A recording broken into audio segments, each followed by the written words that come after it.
Hoje eu vim trazer para você um relato meu de terror real. Se você gosta de relatos de terror reais, deixa um like, se inscreva no canal e ative as notificações para ficar sabendo sempre que sair um vídeo novo. Agora apague as luzes e vamos sentir medo. Era um final de semana em que minha mãe e eu fazíamos aniversário, ela faz um dia antes de mim, e resolvemos festejar apenas para a família no sítio em que sempre frequentávamos. Nada de muito especial, para falar a verdade. Faríamos um churrasco e, em certo ponto da noite, cantaríamos os parabéns. Como já foi contado em diversos relatos aqui no canal, aquele sítio era realmente assombrado e tínhamos plena consciência disso, porém, era um lugar que a gente gostava de frequentar. Todos nós gostávamos um pouco dessa adrenalina do medo do sobrenatural. Indo para a noite em questão, era uma noite animada. Meu padrasto ficou na churrasqueira e o resto de nós na sala de jogos jogando sinuca e jogando conversa fora, enquanto comíamos muito, claro. Durante toda a festa, o clima era ótimo.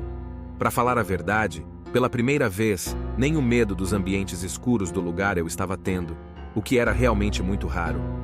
Sempre dava a impressão de que você iria olhar no escuro e alguém iria aparecer do seu lado, como já aconteceram outras vezes.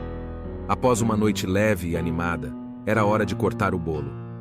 Depois dos parabéns, minha mãe foi até a copa buscar mais refrigerante, porque já estava acabando.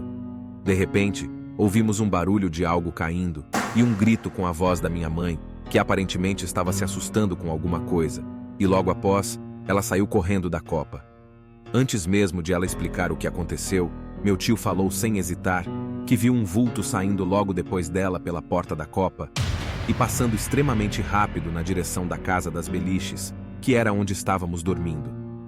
Perguntando para minha mãe o que aconteceu, ela disse que estava na frente da geladeira com a porta aberta, quando de repente sentiu uma presença se aproximando dela. Imediatamente ela sentiu um arrepio na nuca, e depois o mais estranho, sentiu uma mão tocando no braço dela. Foi aí que ela deixou um pote que estava segurando cair no chão e saiu correndo. Ficou um clima tenso no ar, a sensação de medo chegou repentinamente, mas mesmo assim, a festa não acabou. Continuamos festejando até tarde, e finalmente deu a hora de dormir. Mesmo depois de ter passado algum tempo desde o acontecido na copa, eu não parava de pensar naquilo. Para falar a verdade, eu duvido que alguém tinha esquecido. Algum tempo depois de todos se deitarem, no meio do ambiente escuro onde o único som que se ouvia era da noite lá fora, começamos a ouvir alguns barulhos estranhos. De início, não deu para identificar muito bem. Eu cheguei a levantar um pouco o corpo para olhar ao redor e procurar quem estava fazendo aquilo, e notei que eu não era o único ouvindo. Na verdade, todos estavam. Descobrimos que aquele som vinha de um dos quartos vazios. Normalmente, ocupávamos todos os quartos. Nessa viagem, esse em específico não estava podendo ser usado. Por algum motivo, o teto estava descascando, fazendo tudo ficar empoeirado, então a porta ficava fechada para a poeira não espalhar para os outros cômodos. O fato de saber que ninguém estava no quarto deixou tudo muito mais misterioso. Os barulhos que faziam eram bem estranhos, como se alguém estivesse subindo no colchão da cama ou até a cama estalando. Eram sons tão presentes que resolvemos verificar. Meu tio, que ficou na beliche mais próxima de lá, levantou para ver o que estava causando aquilo. Ele abriu a porta daquele quarto, ligou a luz, mas disse que não tinha nada demais. Não sei se ele ter dito isso era um alívio ou se me deixava mais tenso, pois todos estávamos ouvindo, e se não tinha nada, dava a entender que era justamente o que eu achava, algo sobrenatural. Alguns minutos se passaram, acredito que pelo menos 20 minutos. Sem absolutamente nenhuma explicação, eu senti um arrepio realmente forte, chegando a sair lágrimas dos meus olhos, mas eu não ia comentar nada, apenas ignorar. Porém, nesse exato momento, a minha mãe disse que ficou completamente arrepiada, e meu primo falou que ele também. Não se passaram nem 5 segundos que os arrepios vieram, e os barulhos estranhos no quarto voltaram. Já tínhamos certeza de que algo ruim estava na casa, mas o que poderia ser? Meu tio falou que ia verificar de novo, e dessa vez, meu irmão e eu fomos juntos. Abrimos a porta do quarto e ligamos a luz, mas novamente, só o que vimos era a cama vazia e toda aquela poeira pelo ar. Algo realmente estava muito errado, e meu tio novamente disse que não era nada.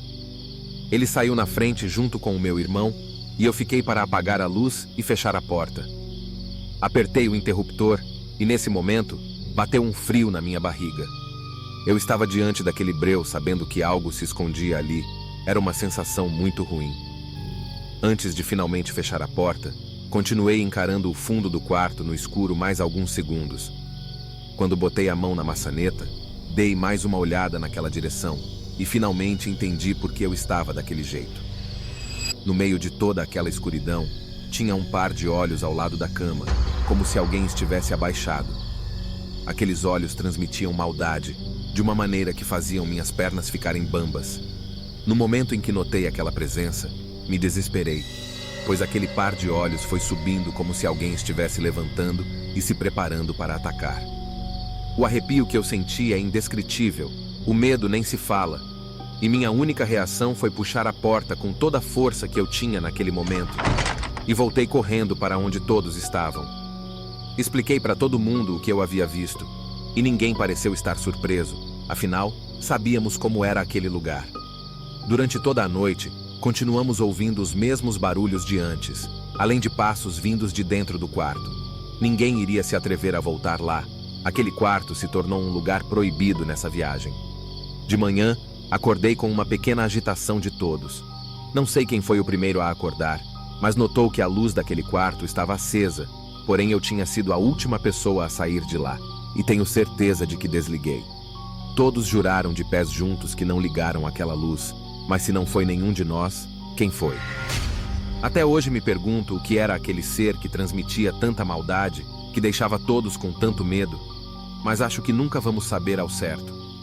Nesse sítio, sempre passamos por situações parecidas com essa. Aqui tem uma playlist com todos os relatos que eu já contei aqui no canal que se passaram nesse sítio, inclusive o que eu considero um dos meus piores relatos.